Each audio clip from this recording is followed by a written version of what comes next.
ਸਤਿ ਸ਼੍ਰੀ ਅਕਾਲ, ਸਵਾਗਤ ਹੈ ਸਾਰੇ ਹੀ ਦਰਸ਼ਕਾਂ ਦਾ। ਪੰਜਾਬ ਇਸ ਵੇਲੇ ਵੇਖ ਰਹੇ ਹੋ ਤੁਸੀਂ ਤੇ ਮੈਂ ਹਾਂ ਗਗਨਦੀਪ ਸਿੰਘ ਲੈ ਕੇ ਹਾਜ਼ਰ ਹਾਂ ਪੰਜਾਬ ਪੰਜਾਬੀ ਅਤੇ ਪੰਜਾਬੀਅਤ ਦੇ ਨਾਲ ਜੁੜੀਆਂ ਖਾਸ ਖਬਰਾਂ। ਸਭ ਤੋਂ ਪਹਿਲਾਂ ਸਿੱਧਾ ਰੁਖ ਕਿਸਾਨੀ ਅੰਦੋਲਨ ਦੇ ਵੱਲ ਕਰੀਏ ਤਾਂ ਰਕੇਸ਼ ਟਕੈਤ ਦੇ ਵੱਲੋਂ ਲਗਾਤਾਰ ਪ੍ਰਧਾਨ ਮੰਤਰੀ ਨਰਿੰਦਰ ਮੋਦੀ ਦੇ ਸਵਾਲਾਂ ਦੇ ਜਵਾਬ ਦਿੱਤੇ ਜਾ ਰਹੇ ਨੇ। ਰਕੇਸ਼ ਟਕੈਤ ਨੇ ਇੱਕ ਵਾਰ ਫਿਰ ਬਿਆਨ ਦਿੱਤਾ ਹੈ। ਟਕੈਤ ਦਾ ਕਹਿਣਾ ਹੈ ਕਿ ਅਸੀਂ ਅੰਨ ਦੇ ਉੱਤੇ ਵਪਾਰ ਨਹੀਂ ਹੋਣ ਦਿਆਂਗੇ। ਰਕੇਸ਼ ਟਕੈਤ ਦੇ ਇਸ ਵੱਡੇ ਬਿਆਨ ਤੋਂ ਬਾਅਦ ਫਿਰ ਨਵੀਂ ਸਿਆਸੀ ਤਰਥੱਲੀ ਪਈ हुई है जिस दे विच ਵੱਖੋ ਵੱਖਰੇ बयान जुड़ते जा रहे हैं। पहला रकेश टकैत का बयान सुनाने कि आखिरकार रकेश टकैत ने की किया है। देश में भूख पे व्यापार नहीं होगा। भूख कितनी लगेगी, अनाज की कीमत उतनी होगी। देश में भूख से व्यापार करने वालों को बाहर निकाला जाएगा।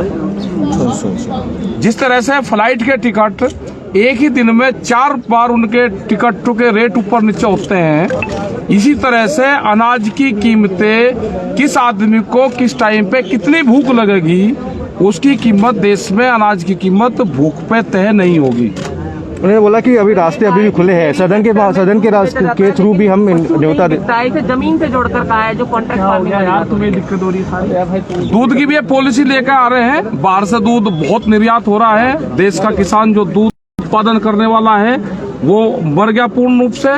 लागत ज्यादा है और दूध में जो बिकता है वो कम रेट में बिकता है। पानी से सस्ता देश में दूध बिक रहा। आज भी ग्रामीण उसमें 22 से लगा के और 28 रुपए किलो तक का दूध बिकता है। इससे खर्चा नहीं चलता, उसका भी एक रेट फिक्स हो। उधर पंजाब की सियासत का दिग्गज चेहरा नवजोत सिंह सिद्धू एक बार फिर सुर्खियां दे विच है, क्योंकि नवजोत सिंह सिद्धू नूं लैके हाई कमान दे विच काफ़ी वड्डी हिलजुल वेखण नूं मिली है, जिस हिलजुल दे विच खुद नवजोत सिंह सिद्धू नज़र आए ने। जी हाँ, नवजोत सिंह सिद्धू हाई कमान नूं मिलण दे लई पहुंचे सी, जिथे नवजोत सिंह सिद्धू दे नाल मुलाकात खुद सोनिया गांधी दे वल्लों अते राहुल गांधी दे वल्लों कीती गई है। जिथे हुण तक दीआं खबरां ने कि प्रियंका गांधी भी इस मीटिंग दे विच मौजूद रहे ने। सब तो वड्डी गल सी कि इस मीटिंग दे विचों हरीश रावत भी शामिल हुंदे नज़र आए ने। हरीश रावत पंजाब दे प्रभारी ने, जिन्हां दे वल्लों लगातार नवजोत सिंह सिद्धू अते कैप्टन अमरिंदर सिंह दे विचकार दे रेड़किਆਂ ਨੂੰ खत्म करन दी कोशिश हो रही सी। सो बीते दिनी अजिहियां खबरां भी सी कि नवजोत सिंह सिद्धू ते कैप्टन अमरिंदर सिंह दे विचकार जफ्फी पवाउण दे विच भी कामयाब होए ने हरीश रावत। सो उस तो बाद हरीश रावत दे वल्लों बाकी अजिहे कांग्रेस के मैंबरां नूं इकट्ठे करन दी कोशिश की जा रही सी, जो लगातार मतभेद दे विच सन, जिन्हां दे विचों प्रताप सिंह बाजपा भी शामिल ने, शमशेर सिंह दूलों भी शामिल ने, इन्हां दे नाल कई होर सीनियर दे कांग्रेस के आगू ने जो लगातार खफा चलती आ रही सी मौजूदा पंजाब की लीडरशिप के नाल। सो उन्हां दे दोबारा इकट्ठे होने के नाल उम्मीदां ने कि हुण नवजोत सिंह सिद्धू एक वड्डे अहुदे दे उत्ते उतरनगे ते अज की मीटिंग नवजोत सिंह सिद्धू के अहुदे दे लई खास तौर के उत्ते रखी गई हो सकती है। प्रताप सिंह बाजपा के वलों प्रधानमंत्री नरेंद्र मोदी के बयान से टिप्पणी की गई है। प्रताप सिंह बाजपा ने गंभीर इल्जामों के तहत भाजपा को घेरने की कोशिश की है। तो ऐसा है, प्रधानमंत्री जी बुला रहे तो बहुत बेहतरीन है, मगर पंजाब और हरियाणा और वेस्टर्न यूपी और देश के किसानों के लिए कोई बहुत अच्छा संदेश नहीं आज दिया।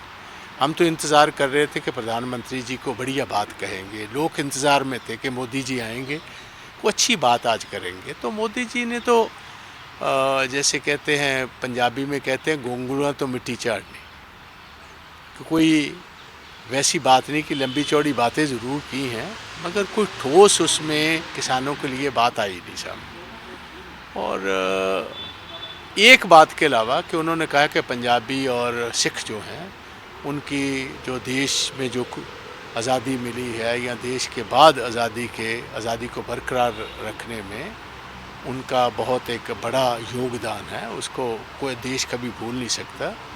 तो मैं प्रधानमंत्री जी को यही गुजारिश करूंगा, आपने अच्छे शब्द बरते हैं, मैं उसका वेलकम करता हूं, पर कृपा करके आपकी जो जमात है, आपकी पार्टी है, उसके ही बहुत सारे लोग हैं जो पंजाबियों को, सिखों को कोई गद्दार कह रहा है, कोई देशद्रोही कह रहा है, कोई एंटी नेशनल कह रहा है, कोई माओइस्ट कह रहा है, कोई खालिस्तानी कह रहा है।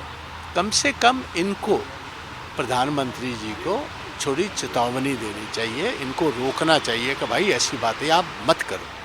तो ये इन्होंने अभी तक किया नहीं।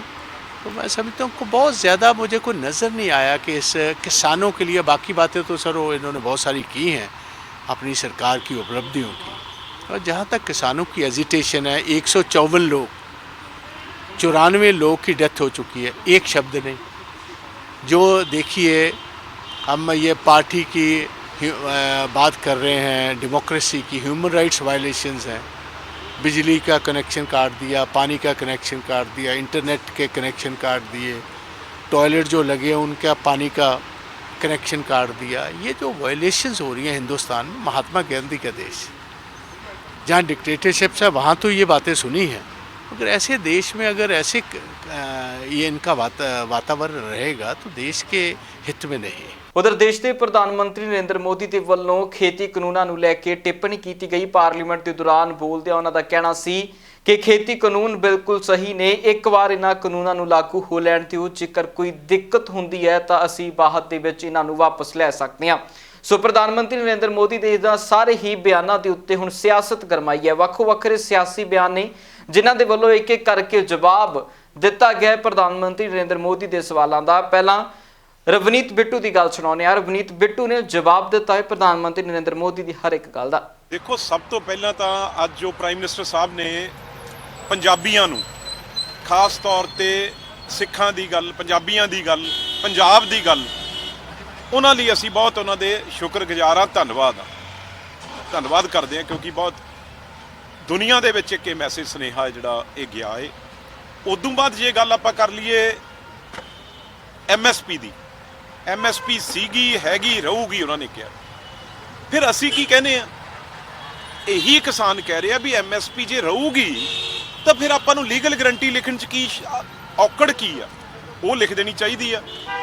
तीजी गल उन्होंने ये कही भी भाई असी जद मर्जी तैयार बैठे हैं। हुण मैं ये पुछना चाहना, जे मैं होवां उत्थे जां जदों लोक सभा च बोलणगे, ये पुछांगे भी दसो जी किन्ने बजे किदण कित्थे मिलना। ऐ कहण नाल कुछ नहीं, जो फ्लोर ऑफ दी हाउस तुसीं कह रहे हो, हवा च नहीं गल हो सकती। सानू टाइम दो, उत्थे तुहाडे कोल किसान लीडर आउणगे, तुहाडे नाल गल करनगे, जे वो तुहानूं कन्विंस कर गए तो साडी मन लिओ, जे तुसीं सानू कन्विंस कर गए असीं तुहाडी मन लांगे। गल इन्नी है, चाहे ओपन डिबेट है, मीडिया ते सारे लोकां दे मूहरे जावे, पर ऐ गल इन्ने चिर बाद करनी ते जे वधिया ने तो MSP लीगल गारंटी क्यों नहीं लिखते? तुसीं क्यों नहीं ये गल करते? क्यों नहीं सारे अज 40,000 मंडियां की लोड़ आ होर वधाउण दी, 40,000 मंडियां वधा दो देश दे विच, होर अपने आप वधिया हो जाएगा। अज जे असीं पंजाब दी गल करिए, असीं कहने बिल्कुल सानू जिहड़ा झोने पैड़ी तो पिछे हटना चाहिए। असीं तां मंनदे हां गल, भाई मूंगी आ जिहड़ी दाल आ वो 7-7 रुपये ਉਹਦਾ ਰੇਟ ਆ। वैसे MSP ਤੁਸੀਂ ਡਿਕਲੇਅਰ ਕਰਦੇ ਹੋ, ਵਿਕਦੀ ਕਿੰਨੇ ਦੀ ਆ? ਉਹ 2-2 ਹਜ਼ਾਰ ਨੂੰ।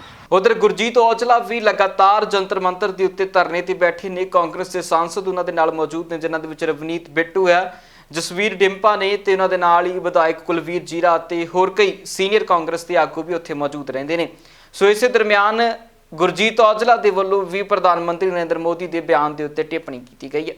प्रधानमंत्री ने जिहड़ा राज्य सभा दे विच बोले ने, उहदे विच जिहड़ी इन्हां दी महारत आ, वो सच झूठ नूं सच साबित करन वास्ते बहुत सोहनी स्क्रिप्ट जिहड़ी लिखी बोल सकते हैं। अज देश के सारे जिहड़े पब्लिक सैक्टर अंडरटेकिंग वो सारे विके पए ने, उहदे ते कोई गल नहीं कीती।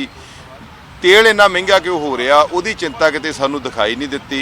महंगाई किवें वध रही है, कॉरपोरेट घराणे जिहड़े देश के उत्ते वड्डे पद्धर के उत्ते उन्हां दे पंजियां दे विच जकड़िया गया है, उहदे बारे कोई गल नहीं कीती। अज प्रधानमंत्री जी ने किसानां दे बारे विच जिस तरीके नाल बच के उत्थों निकले ने, पुरातन हवाले दे के, ਇਹਦਾ मतलब है ਤੁਹਾਡੇ 'ਚ ਕੋਈ ਕਾਬਲੀਅਤ ਨਹੀਂ ਹੈਗੀ।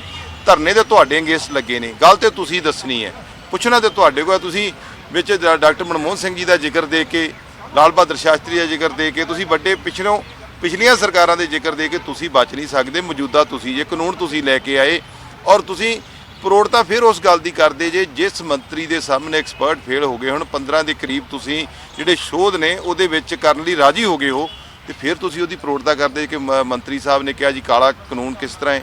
सो प्रधानमंत्री जी ने किते ना किते जाके जिथे पंजाब की गल की गई, मैनूं दुख है 84 का जिहड़ा संताप हो गया भी सारा देश जानता है।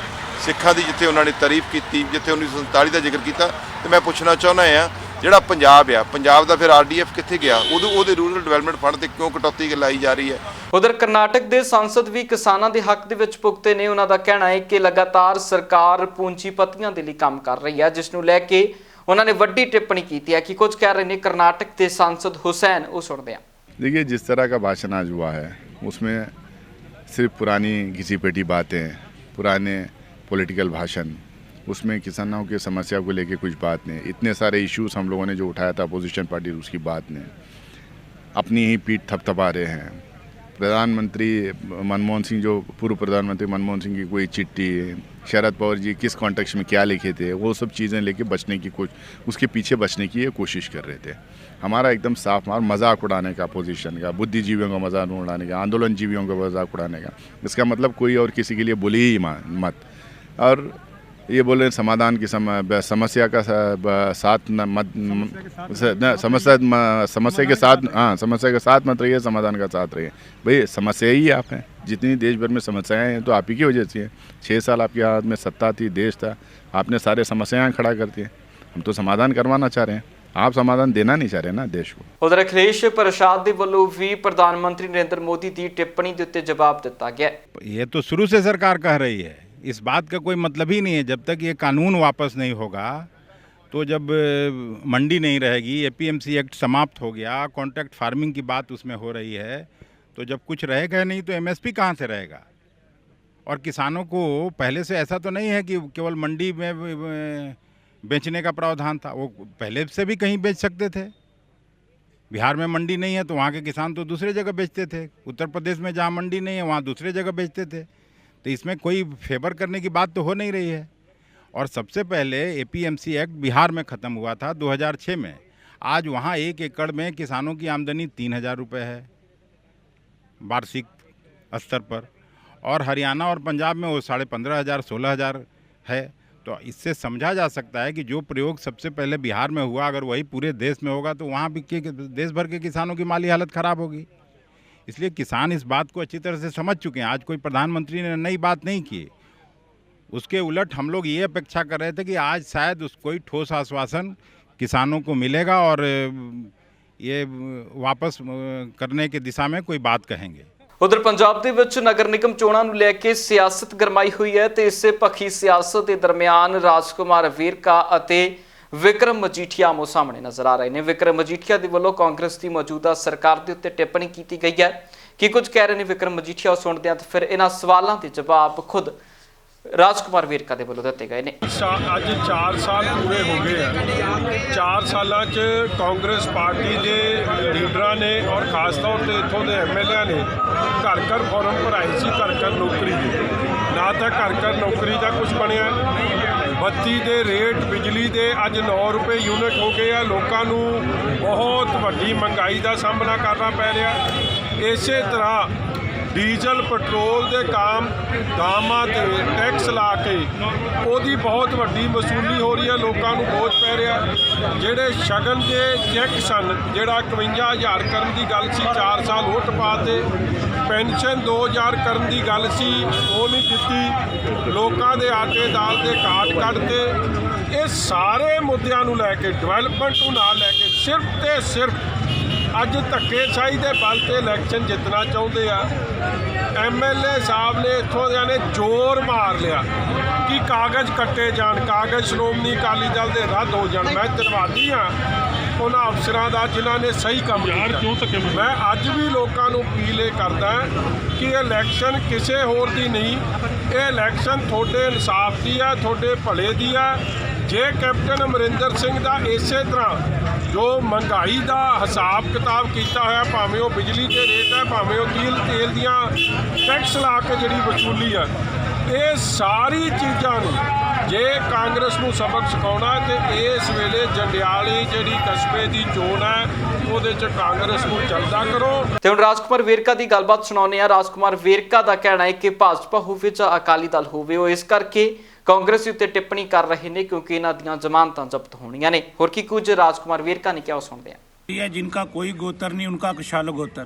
जिनकी जमानतें जब्त होनी है वो हमारे ऊपर इल्ज़ाम लगा रहे हैं। पंजाब में आपको कोई पूछता नहीं और बीजेपी का भट्ठा बैठा हुआ है। बीजेपी को कोई गांव में जाने नहीं दे रहा, शहरों के अंदर वो घरों से बाहर नहीं निकल पा रहे। आपके उम्मीदवार है कहाँ पे जो इलेक्शन लड़ रहे हैं? आपकी जमानतें जब्त होनी है। और अकाली दल की मुझे हैरानगी है कि वो कह रहा है हमारे कागज रद्द करा दिए, आम आदमी पार्टी कह रही हमारे भी कागज रद्द करा दिए। अरे भाई 1500 उम्मीदवार अकाली दल के इलेक्शन लड़ रहे हैं, 1600 उम्मीदवार ये इलेक्शन लड़ रहे हैं आम आदमी पार्टी के, क्योंकि उनको पता है। मैंने कहा कि अगर सचमुच आप में जुर्रत है और आप कह रहे हो कि हमारे पहले कागज रद्द करा दिए, लेकिन जिनके कागज ठीक हुए हैं क्या वो इलेक्शन जीत पाएंगे? ये जमानतें जब्त होगी। आपका डर बोल रहा है, आप डरे हुए हो, बहके हुए हो और डरे हुए लोगों की जमानतें जब्त होती हैं। पंजाब इस ਵੇਲੇ ਦੇ ਵਿੱਚ ਫਿਲਹਾਲ ਲਈ ਨਾ ਹੀ ਫਿਰ ਮੁੜ ਹਾਜ਼ਰ ਹੁੰਦੇ ਆ ਨਵੀਆਂ ਤੇ ਤਾਜ਼ਾ ਅਪਡੇਟਸ ਨਾਲ। ਤਦ ਤੱਕ ਲਈ ਮੈਨੂੰ ਦਿਓ ਇਜਾਜ਼ਤ। ਬਹੁਤ ਬਹੁਤ ਧੰਨਵਾਦ।